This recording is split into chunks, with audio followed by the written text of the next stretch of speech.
Hello, thanks so much for joining me for the Prince Guided Meditation. This meditation was made for you because I was reading a book called The Subtle Art of Not Giving a Fuck. And this book is actually really funny in the way that it's written, and it has a lot of great points. But one point that I found in this book is this story about the prince, and I wanted to share it with you so that you could take a journey through some guided visualization. So we'll begin. Happiness is a problem. About 2,500 years ago, in the Himalayan foothills of present-day Nepal, there lived in a great palace a king who was going to have a son. For this son, the king had a particularly grand idea. He would make the child's life perfect. The child would never know a moment of suffering. Every need, every desire would be accounted for at all times. The king built high walls around the palace that prevented the prince from knowing the outside world. He spoiled the child, lavishing him with food and gifts, surrounding him with servants who catered to his every whim. And just as planned, the child grew up ignorant of the routine cruelties of human existence. All of the prince's childhood went on like this. But despite the endless luxury and opulence, the prince became kind of a pissed off young man. Soon, every experience felt empty and valueless.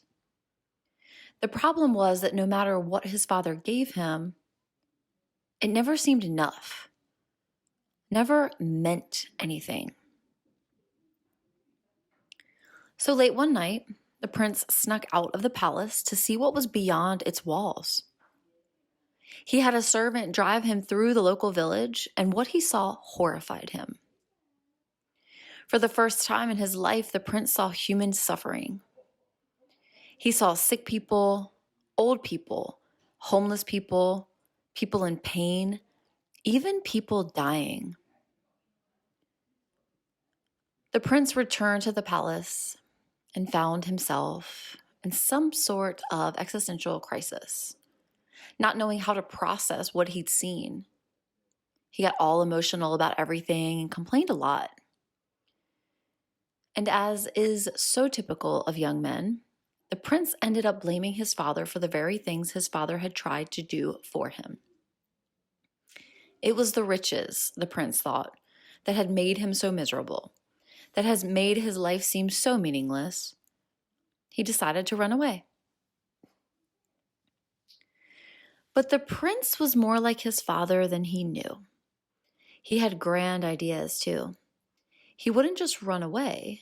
He would give up his royalty, his family, and all of his possessions and live in the streets, sleeping in dirt like an animal. There he would starve himself, torture himself, and beg for scraps of food from strangers for the rest of his life.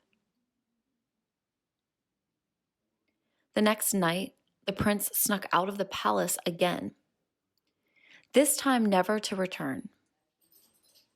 For years, he lived as a bum, a discarded and forgotten member of society. The dog shit caked to the bottom of the social totem pole. And as planned, the prince suffered greatly. He suffered through disease, hunger, pain, loneliness, and decay. He confronted the brink of death itself, often limited to eating a single nut each day. A few years went by, then a few more, and then nothing happened. The prince began to notice that this life of suffering wasn't all that it was cracked up to be.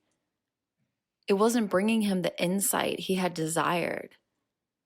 It wasn't revealing any deeper mystery of the world or its ultimate purpose. In fact, the prince came to know what the rest of us have always kind of known, that suffering totally sucks. And it's not necessarily that meaningful either. As with being rich, there is no value in suffering when it's done without purpose. And soon, the prince came to the conclusion that his grand idea, like his father's, was in fact a fucking terrible idea, and he should probably go do something else instead. Totally confused, the prince cleaned himself up and went and found a big tree near a river. He decided that he would sit under that tree and not get up until he came up with another grand idea. As the legend goes, the confused prince sat under that tree for 49 days. We won't delve into the biological viability of sitting in the same spot for 49 days, but let's just say that in that time, the prince came to a number of profound realizations. One of those realizations was this: that life itself is a form of suffering. The rich suffer because of their riches. The poor suffer because of their poverty. People without a family suffer because they have no family. People with a family suffer because of their family. People who pursue worldly pleasures suffer because of their worldly pleasures. People who abstain from worldly pleasures suffer because of their abstention. This isn't to say that all suffering is equal. Some suffering is certainly more painful than other suffering, but we all must suffer nonetheless.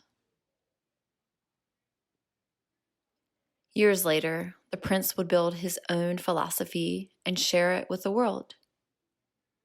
And this would be its first and central tenet: that pain and loss are inevitable, and we should let go of trying to resist them. The prince would later become known as the Buddha. And in case you haven't heard of him, he was kind of a big deal. There is a premise that underlies a lot of our assumptions and beliefs. The premise is that happiness is algorithmic, that it can be worked for and earned and achieved as if it were getting accepted to law school or building a really complicated Lego set. If I achieve X, then I can be happy. If I look like Y, then I can be happy. If I can be with a person like Z, then I can be happy. The premise, though, is the problem. Happiness is not a solvable equation. Dissatisfaction and unease are inherent parts of human nature. And as we'll see, necessary components to creating consistent happiness. The Buddha argued this from a theological and philosophical perspective.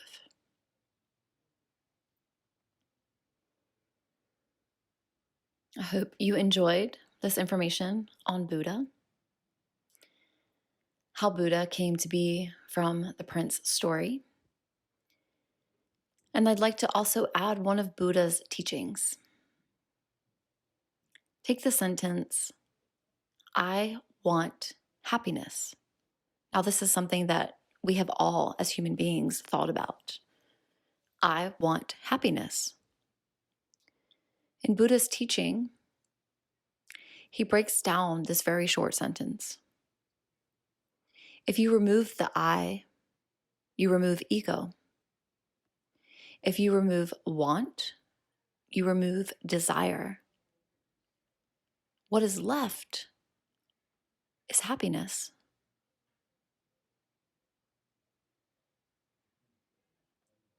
Y'all, happiness is a choice. When we think about our wants, our needs, our desires, know that 90% is attitude, 10% is circumstance. Go be happy. Peace and love to you all.